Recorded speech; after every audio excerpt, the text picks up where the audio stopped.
छत्तीसगढ़ के धमतरी जिले में स्थित रविशंकर सागर बांध है, जिसे गंगरेल बांध भी कहा जाता है, जो कुछ महीने पहले सूखे की मार झेल रहा था, अब भारी बारिश के कारण लबालब हो चुका है।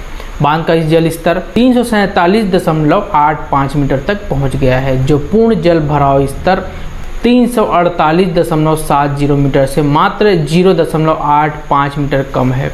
यह स्थिति बांध की 90% जल भराव क्षमता को दर्शाती है।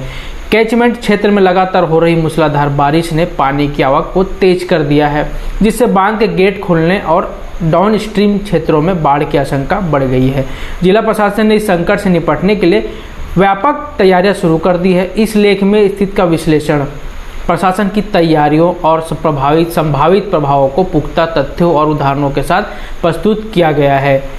बांध की स्थिति क्या है? सूखे से बाढ़ तक का सफर रविशंकर सागर बांध, जिसे गंगरेल बांध के नाम से भी जाना जाता है, महानदी पर बना छत्तीसगढ़ का सबसे महत्वपूर्ण जलाशय है। इस साल की शुरुआत में कम बारिश के कारण बांध का जल स्तर 340 मीटर से नीचे चला गया था, जिससे किसानों को सिंचाई के लिए पानी की कमी का सामना करना पड़ रहा था। हालांकि जुलाई और अगस्त 2025 में कैचमेंट क्षेत्र में भारी बारिश ने स्थिति को पूरी तरह बदल दिया। वर्तमान में बांध में प्रतिदिन औसतन 14,000 क्यूसेक पानी की आवक दर्ज की जा रही है। यह तेज आवक बांध को 100% जल भराव की ओर ले जा रही है, और यदि बारिश की तीव्रता बनी रही तो गेट खोलना अनिवार्य हो सकता है।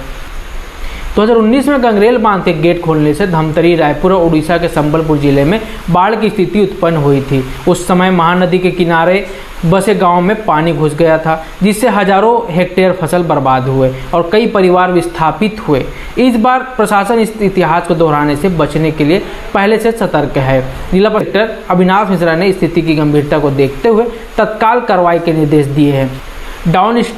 प्रशासन ने डाउन स्ट्रीम क्षेत्रों में सतर्कता बढ़ाई है। महानदी के किनारे बसे निचले इलाकों में जैसे धमतरी, रायपुर और गरियाबंद के गांवों और कस्बों में रहने वाले लोगों को सुरक्षित स्थानों पर स्थानांतरित करने की तैयारी शुरू कर दी गई है।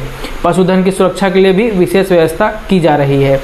बांध के जल स्तर और गेट संचालन की रियल टाइम जानकारी जिला प्रशासन और संबंधित विभागों को नियमित रूप से उपलब्ध कराने के निर्देश दिए गए हैं। यह सुनिश्चित करेगा कि आपदा प्रबंधन में कोई देरी न हो।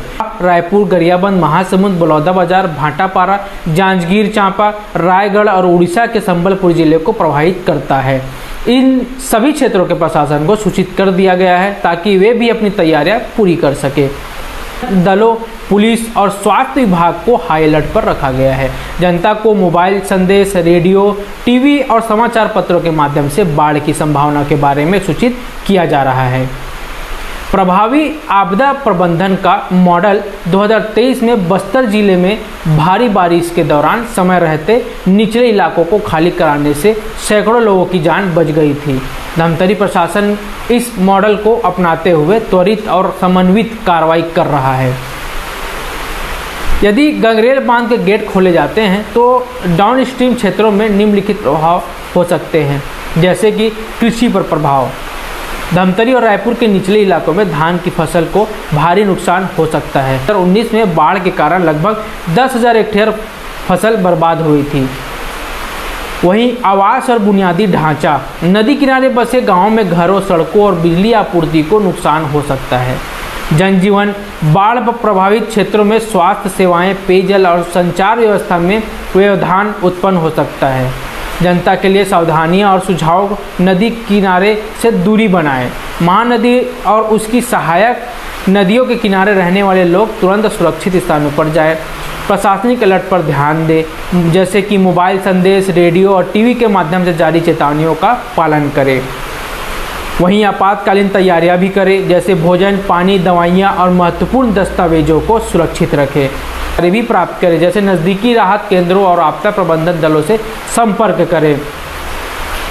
एकजुटता और सतर्कता की जरूरत। रविशंकर सागर बांध की स्थिति इस समय अत्यंत गंभीर है। सूखे से जूझने के बाद अब बाढ़ की आशंका ने प्रशासन और जनता को सतर्क कर दिया है।